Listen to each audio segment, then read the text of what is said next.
Hello नमस्कार, स्वागत है आपका अपने चैनल टॉप हिंदी क्लासेस में। आज हम लोग देखने वाले हैं जीके जीएस से संबंधित 25 महत्वपूर्ण प्रश्न जो आने वाले किसी भी एग्जाम के लिए महत्वपूर्ण है। आप लोग वीडियो को शुरू से अंत तक देखें और चैनल पर नए हो तो प्लीज़ चैनल को सब्सक्राइब कर लें। देखते हैं क्वेश्चन नंबर 1। उपनिषद किस प्रकार का ग्रंथ है? धार्मिक, सामाजिक, दार्शनिक या आर्थिक? तो इसका राइट आंसर हो जाएगा ऑप्शन नंबर ए, धार्मिक है। उपनिषद किस प्रकार का ग्रंथ है? तो धार्मिक ग्रंथ है। तो इसका right answer option number A हो जाएगा। Question number 2। ओलंपिक पदक प्रथम भारतीय महिला विजेता कौन है? साइना नेहवाल, कर्णम मल्लेश्वरी, जीतन बाई या साक्षी मलिक? तो इसका राइट आंसर हो जाएगा option number B, Karnam Malleswari. Olympic पदक प्रथम भारतीय महिला विजेता कौन है? तो वह है कर्णम मल्लेश्वरी हैं। तो इसका राइट आंसर ऑप्शन नंबर क्या हो जाएगा? बी हो जाएगा। Question number 3। नील विद्रोह कहाँ पर हुआ था? महाराष्ट्र, उत्तर प्रदेश, बिहार या पश्चिम बंगाल? तो इसका राइट आंसर हो जाएगा ऑप्शन नंबर डी, पश्चिम बंगाल में। नील विद्रोह कहाँ पर हुआ था? तो नील विद्रोह पश्चिम बंगाल में हुआ था। तो इसका right answer option number D हो जाएगा। Question number 4। बोधिसत्व का संबंध किस धर्म से है? बोधिसत्व का संबंध किस धर्म से है? हिंदू, इस्लाम, जैन या बौद्ध से? तो इसका राइट आंसर हो जाएगा ऑप्शन नंबर डी, बौद्ध धर्म से। बोधिसत्व का संबंध किस धर्म से है? तो बौद्ध धर्म से है। तो इसका right answer option number D हो जाएगा। Question number 5। खेड़ा सत्याग्रह का संबंध किस राज्य से है? बिहार, गुजरात, उत्तर प्रदेश या पश्चिम बंगाल से? तो इसका राइट आंसर हो जाएगा ऑप्शन नंबर बी, गुजरात से है। खेड़ा सत्याग्रह का संबंध किस राज्य से है? तो गुजरात से है। तो इस तरह right answer option number B हो जाएगा। Question number 6। वृहत संहिता के लेखक कौन है? वारामिहिर, आर्यभट्ट, कल्हड़ या कालिदास? तो इसका राइट आंसर हो जाएगा ऑप्शन नंबर ए, वारामिहिर। वृहत संहिता के लेखक कौन है? तो वारामिहिर है। तो इसका right answer option number A हो जाएगा। Question number 7। शालीमार बाग उद्यान कहाँ पर स्थित है? अमृतसर, लद्दाख, श्रीनगर या मुंबई में? तो इसका राइट आंसर हो जाएगा ऑप्शन नंबर सी, श्रीनगर में। शालीमार बाग उद्यान कहाँ पर स्थित है? तो श्रीनगर में स्थित है। इसका right answer option number C हो जाएगा। Question number 8। भारत में शुष्क खेती के सबसे प्रमुख फसल कौन है? चावल, गेहूं, बाजरा या मकई? तो इसका राइट आंसर हो जाएगा ऑप्शन नंबर सी, बाजरा है। भारत में शुष्क खेती के सबसे प्रमुख फसल कौन सी है? तो वह है बाजरा। तो इसका राइट आंसर ऑप्शन नंबर क्या हो जाएगा? सी हो जाएगा। Question number 9। भीमा परियोजना किस नदी पर स्थित है? गोदावरी, नर्मदा, कृष्णा या पावना? तो इसका राइट आंसर हो जाएगा ऑप्शन नंबर डी, पावना नदी पर स्थित है। भीमा परियोजना किस नदी पर स्थित है? तो पावना नदी पर स्थित है। तो इसका राइट आंसर ऑप्शन नंबर क्या हो जाएगा? डी हो जाएगा। गोदावरी नदी ये कहाँ से निकलती है? नासिक जिले, महाराष्ट्र। नासिक जिले महाराष्ट्र के त्र्यंबकम गांव की एक पहाड़ी से निकलती है। और कहाँ पर गिरती है? तो बंगाल की खाड़ी पर गिरती है। तो इसका right answer option number D हो जाएगा। Question number 10। पोचमपात परियोजना किस नदी पर स्थित है? नर्मदा, गोदावरी, कावेरी या कृष्णा नदी पर? तो इसका राइट आंसर हो जाएगा ऑप्शन नंबर बी, गोदावरी नदी पर। पोचमपात परियोजना किस नदी पर स्थित है? तो गोदावरी नदी पर स्थित है। तो इसका right answer option number B हो जाएगा। जिस तरह तुंगभद्रा परियोजना किस नदी पर है? तो तुंगभद्रा नदी पर है। इसी तरह कोसी परियोजना कोसी नदी पर है। फरक्का परियोजना गंगा नदी पर है। इसी तरह तवा परियोजना तवा नदी मध्य प्रदेश में है। इसी तरह माता टीला परियोजना बेतवा नदी पर स्थित है। इसी तरह रामगंगा परियोजना रामगंगा नदी पर स्थित है। इस तरह पनामा परियोजना पनामा नदी गुजरात में स्थित है। इसी तरह शारदा परियोजना शारदा गोमती उत्तर प्रदेश में स्थित है। इस तरह बाण सागर परियोजना किस नदी पर स्थित है? तो सोन नदी पर स्थित है। ये कुछ प्रमुख परियोजनाएं थी, आप लोग उनको ध्यान रखिएगा। और इस प्रश्न का उत्तर आंसर नंबर बी हो जाएगा। Question number 11। अमृतधारा जलप्रपात किस राज्य में स्थित है? झारखंड, छत्तीसगढ़, बिहार या केरल में? तो इसका राइट आंसर हो जाएगा option number B, Bihar Chhattisgarh में। अमृतधारा जलप्रपात किस राज्य में स्थित है? तो छत्तीसगढ़ में स्थित है। तो इसका right answer option number B हो जाएगा। Question number 12।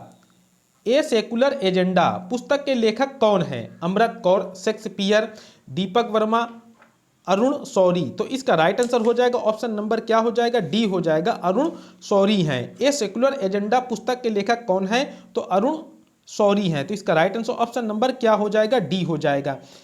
इसका right answer option number D हो जाएगा। इसी तरह तस्लीमा नफरीन की पुस्तकें भी काफ़ी एग्जाम में पूछी जाती हैं। तस्लीमा नफरीन की कौन कौन सी पुस्तकें हैं, तो लज्जा इनकी प्रसिद्ध पुस्तक है और फोरसी प्रेमिक ये भी इनकी प्रसिद्ध पुस्तक है। जिस तरह खुशवंत सिंह की पुस्तकें कौन कौन सी हैं, ये भी एग्जाम में काफ़ी पूछी जाती हैं। तो इनकी पुस्तकें हैं Indira Gandhi return, the company of women, Delhi truth, love and little malice, train to Pakistan, burial at sea, train to Pakistan, burial at sea. ये किसकी पुस्तकें हैं, तो खुशवंत सिंह की पुस्तकें हैं। जिस तरह इंदिरा गांधी की पुस्तक कौन सी है, तो इंटरनल इंडिया है। इंदिरा गांधी जी की पुस्तक कौन सी है, इंटरनल इंडिया है। तो ये भी एग्जाम में काफ़ी पूछी जाती हैं, तो आप लोग इसको ध्यान रखिएगा। और इसका right answer option number D हो जाएगा। क्वेश्चन नंबर 13, सेब के उत्पादन में कौन सा राज्य अग्रणी है, जम्मू कश्मीर, उत्तराखंड, हिमाचल प्रदेश या हरियाणा। तो इसका राइट आंसर हो जाएगा option number A, Jammu Kashmir. सेब के उत्पादन में जम्मू कश्मीर अग्रणी है। क्वेश्चन नंबर 14, विश्व भारती का मुख्यालय कहाँ है, पूना, हैदराबाद, मुंबई या कोलकाता में। तो इसका राइट आंसर हो जाएगा ऑप्शन नंबर डी, कोलकाता में स्थित है। विश्व भारती का मुख्यालय कहाँ पर स्थित है, कोलकाता में स्थित है। क्वेश्चन नंबर 15, शारदा एक्ट किस अंग्रेज द्वारा बनाया गया था, लॉर्ड डलहौजी के द्वारा, लॉर्ड ऑकलैंड के द्वारा, लॉर्ड इरविन के द्वारा या लॉर्ड वेलेजली के द्वारा। तो इसका राइट आंसर हो जाएगा option number C, lord Irwin के द्वारा। शारदा एक्ट किस अंग्रेज के द्वारा बनाया गया था, तो लॉर्ड इरविन के द्वारा बनाया गया था। तो इसका राइट आंसर ऑप्शन नंबर क्या हो जाएगा, सी हो जाएगा। जिस तरह शिशु वध प्रतिबंध किसने लगाया था, तो वेलेजली ने लगाया था। सती प्रथा पर प्रतिबंध किसने लगाया था, तो लॉर्ड विलियम बेंटिंग ने लगाया था। कब लगाया था, तो 1829 में लगाया था। कब लगाया था, 1829 में लगाया था। और शारदा एक्ट कब लगा था, तो 1930 में लगा था। कब लगा था, 1930 में लगा था। तो ये भी आप लोग ध्यान रखिएगा। और इसका right answer option number C हो जाएगा। क्वेश्चन नंबर 16, ब्राजील के घास के मैदान को क्या कहा जाता है, कैंपोस, लानोस, वेल्स या पंपास। तो इसका राइट आंसर हो जाएगा option number A, Campos. Brazil के घास के मैदान को क्या कहा जाता है, तो कंपास कहा जाता है। इसका right answer option number A हो जाएगा। क्वेश्चन नंबर 17, अंगूर की खेती को क्या कहा जाता है, विटीकल्चर, हॉर्टिकल्चर, पोनोकल्चर या एरोपोर्टिक। तो इसका राइट आंसर हो जाएगा ऑप्शन नंबर ए, विटीकल्चर। अंगूर की खेती को क्या कहा जाता है, तो विटीकल्चर कहा जाता है। इसका right answer option number A हो जाएगा। क्वेश्चन नंबर 18, जैन धर्म में पूर्ण ज्ञान का अर्थ क्या है, उपासना, निर्वाण, मोक्ष या कैवल्य। तो इसका राइट आंसर हो जाएगा ऑप्शन नंबर डी, कैवल्य है। जैन धर्म में पूर्ण ज्ञान का अर्थ क्या है, तो क्या है, कैवल्य है। तो इसका राइट आंसर ऑप्शन नंबर क्या हो जाएगा, डी हो जाएगा। महावीर स्वामी को जैन धर्म के 24वें तीर्थंकर एवं अंतिम तीर्थंकर के रूप में माना जाता है। और महावीर स्वामी का जन्म कब हुआ था, तो 540 ईसा पूर्व में कुंडग्राम वैशाली में हुआ था। और इनकी मृत्यु कब हुई थी, तो 72 वर्ष की आयु में इनकी मृत्यु 468 ईसा पूर्व में बिहार राज्य के पावापुरी में हुई थी। तो इसका right answer option number D हो जाएगा।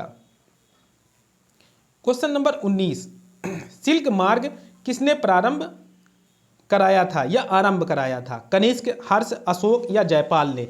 तो इसका राइट आंसर हो जाएगा ऑप्शन नंबर ए, कनिष्क ने। सिल्क मार्ग किसने आरंभ कराया था, तो कनिष्क ने आरंभ कराया था। क्वेश्चन नंबर 20, राष्ट्रीय डेयरी विकास बोर्ड की स्थापना कब की गई, कब की गई, 1960 में, 1965 में, 1970 या 1975। तो इसका राइट आंसर हो जाएगा ऑप्शन नंबर बी, 1965 में। राष्ट्रीय डेयरी विकास बोर्ड की स्थापना कब की गई थी, तो 1965 में की गई थी। इसका right answer option number B हो जाएगा। क्वेश्चन नंबर 21, चलचित्र में प्रति सेकंड कितने चित्र दिखाए जाते हैं, 12, 24, 18 या 30। तो इसका राइट आंसर हो जाएगा ऑप्शन नंबर बी, 24। चलचित्र में प्रति सेकंड कितने चित्र दिखाए जाते हैं, तो 24। तो इसका right answer option number B हो जाएगा। क्वेश्चन नंबर 22, पेट्रोलियम से प्राप्त होने वाला मोम क्या है, कानवा, पैराफिन, जोजोबा या इनमें से कोई नहीं। तो इसका राइट आंसर हो जाएगा option number B, paraffin. Petroleum से प्राप्त होने वाला मोम क्या है, तो पैराफिन है। तो इसका right answer option number B हो जाएगा। क्वेश्चन नंबर 23, प्राचीन काल में उज्जैन का क्या नाम था, प्राचीन काल में उज्जैन का क्या नाम था, अवंतिका, पुरी, योगिनीपुरी या भाग्यनगर। तो इसका राइट आंसर हो जाएगा ऑप्शन नंबर ए, अवंतिका। प्राचीन काल में उज्जैन का क्या नाम था, तो अवंतिका नाम था। तो इसका राइट आंसर ऑप्शन नंबर क्या हो जाएगा, ए हो जाएगा।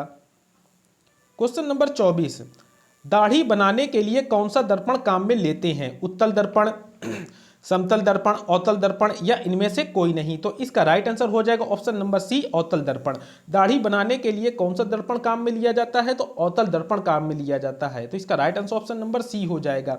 ये प्रश्न आरआरबी के एग्जाम में ग्रुप डी का हो या एनटीपीसी का हो या जेई का हो या लोको पायलट का हो या टेक्नीशियन का हो, किसी का भी एग्जाम हो, ये प्रश्न काफ़ी एग्जाम में पूछा गया है और आने वाले समय में पूछा भी जाएगा। तो इसका right answer option number C हो जाएगा। आप लोग इसको ध्यान रखिएगा।